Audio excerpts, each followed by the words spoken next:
Hello, Razzie here. I'm going to talk about the My A-10 startup sequence.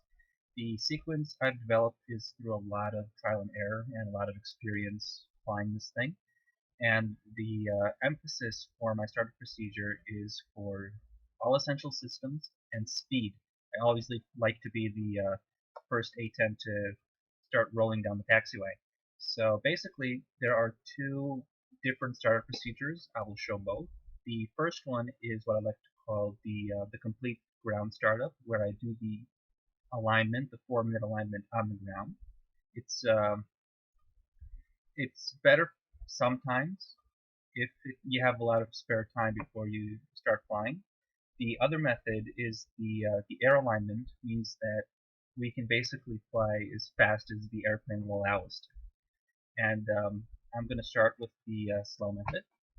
And the way I started is just like most starter procedures start is battery, inverter, ECU. Now what I do is immediately I turn on the EV and CPU systems so that it'll start aligning as soon as I have power. So APU gen, master caution.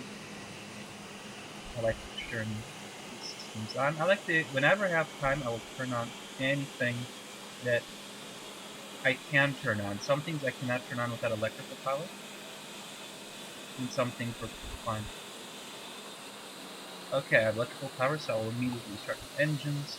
And now that I have engine power, I can turn the SES on. I like to lower the flaps too. I will have the APU, the AC gens for the engines on, so that I'll get a notification as soon as the engines are good to go. Close canopy, air, FIDO heat, lighting. The lighting you can set however you like. There's no right or wrong way to do it. Radios. The ILS system doesn't need to be turned on, but I like to turn it on. Okay, now I get the second engine. I like to get it on so that I can have the ILS warnings. And nose-wheel steering.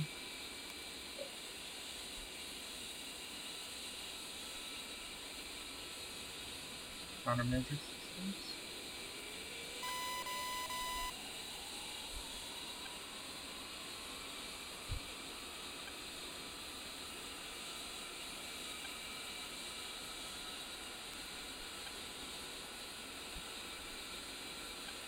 Now, for the most part, we're already done.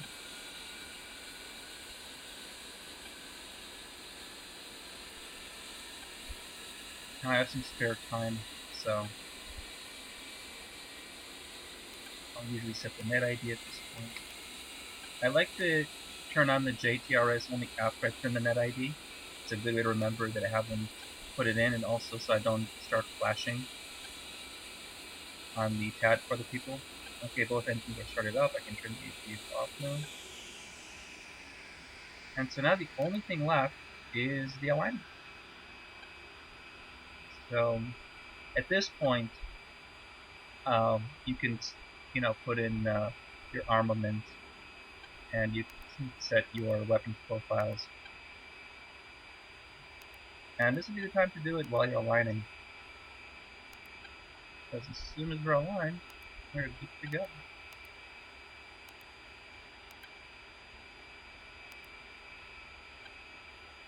And that's it. I'm gonna skip ahead now for when the INS is aligned. Okay, the alignment is almost done. INS nav ready. Nav we go. PE. Now, those little two switches back there are a little problematic. The radar altimeter and EAC. And you just kind of have to memorize where to click to get them on. Now, this is a great check. If you've done everything correctly, the annunciator panel will be completely off.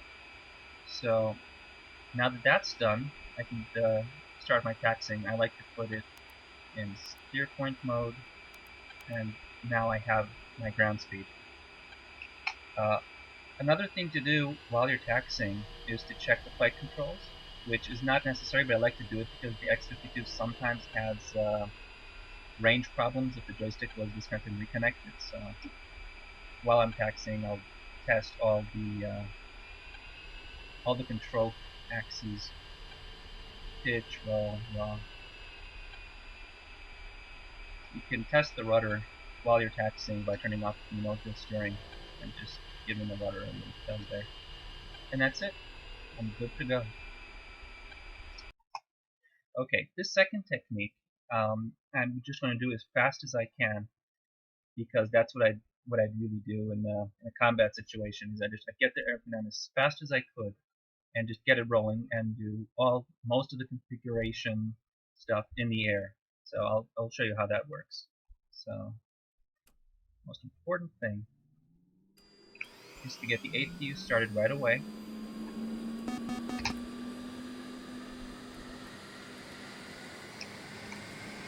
And get the engines ready for startup right away. Get all the systems ready. So that the only thing you have to do once the APU is ready, you will just start the engines and then just get rolling. Okay, now the next trick for this is to start the in-flight alignment as soon as you're able. That way, 5.5 minutes after the CDU startup, you will be good to go. And yes, doing this technique will allow all the armaments to work.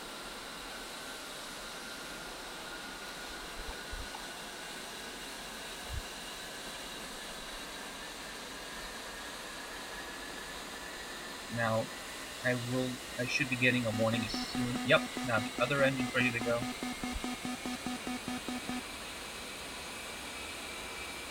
Now, as soon as that engine is, okay, in flight, there we go. So now, as soon as the engine is spooled up, I can start taxiing.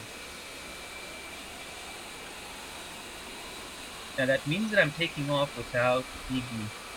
And I will be in the HARS mode, which is fine for basic takeoff and some basic navigation. The artificial horizon will be way out of whack, but that's absolutely okay.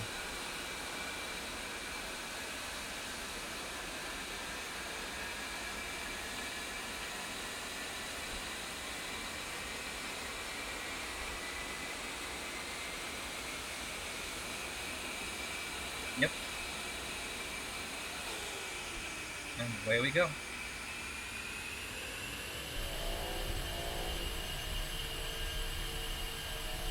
Now, the in-flight alignment does take a little longer, and what's really important is to also look at your annunciator panel and see that you only have those three things lit up, which is basically our navigation systems, our ground proximity system, and the enhanced control suite. Now you'll notice that the artificial horizon is way off. There's a button right down here which will fix it, and now it's where it should be, but it'll drift away again very, very quickly. Also, this also has to do with our navigation system not working. But this is the fastest way to get in the air. And the fact is that in most scenarios, you will have enough time to get the navigation aligned before you're at your target area. Like I said, if you do go for the full 5.5 minute alignment in flight, then all weapon systems will work, including the JDAMs.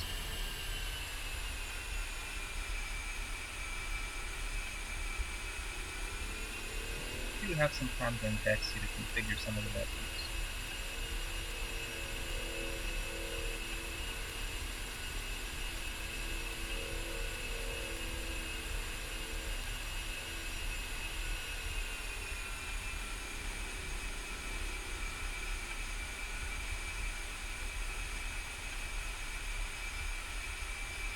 I did forget two important things, like the canopy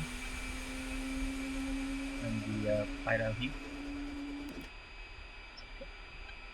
Everything's okay.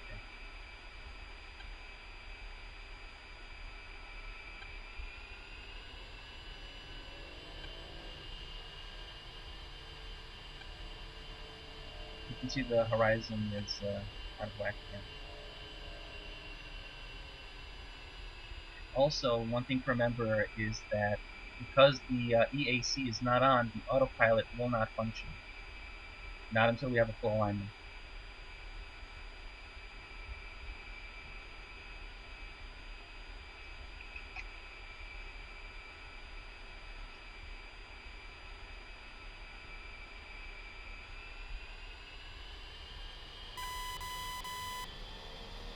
We're in the air in just under 2.5 minutes.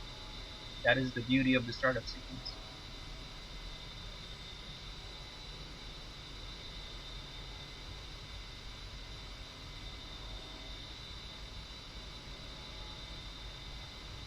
Now, once you get used to this, then it really is like you can just do this in your sleep after you've done this a few times. You might also want to change it around a bit so that it's easy to remember the critical steps. I don't think you have to have anything written down, but just a basic understanding of what systems require the other systems to work, and you'll understand why this is the ideal method.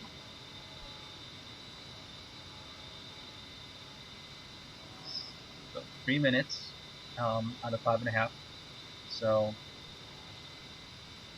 I don't think that we'll be over the target area in 2 minutes after takeoff.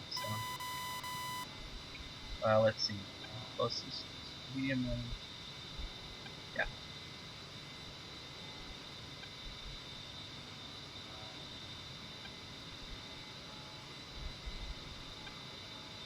Range is 19 miles, 6 minutes out.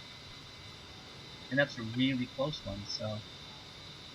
Oh, because the navigation system doesn't work, I don't see the navigation view, but I can still navigate because it is on the heading markers here. Even though the HSI isn't quite working. 4 minutes. This is where we'd have a full ground alignment had we gone that route.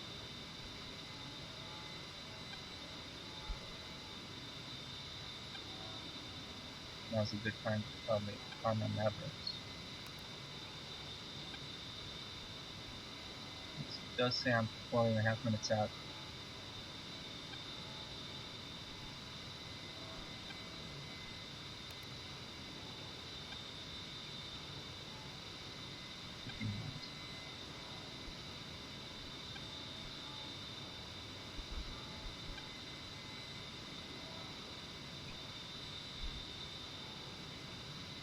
A nice juicy target.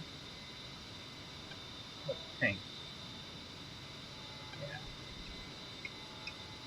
You go down.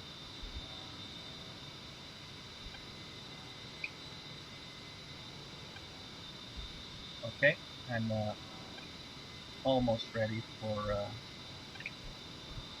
putting the navigation. To get the navigation systems online. 5, 3.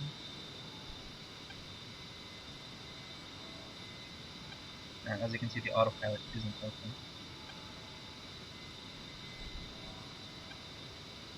INS nav ready, just like before.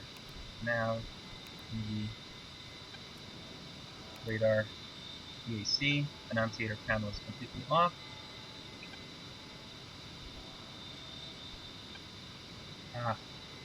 I was a little slow on the Maverick. Still a minute and a half away. And I'm 10 miles out, so I guess I'll do it the other way.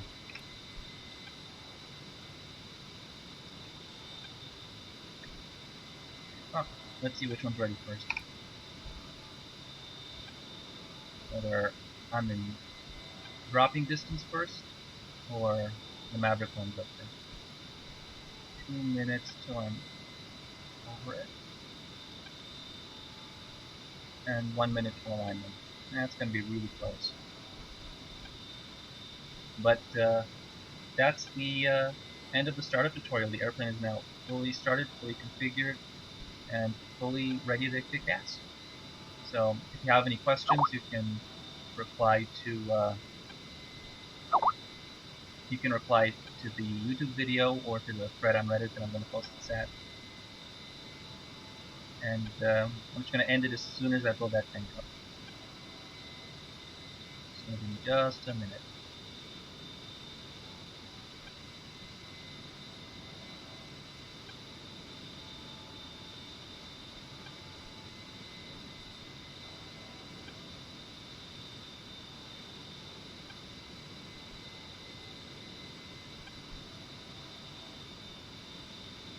Looks like the Maverick's going to be ready first.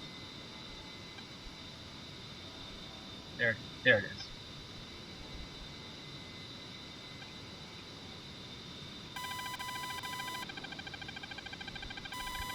Rifle.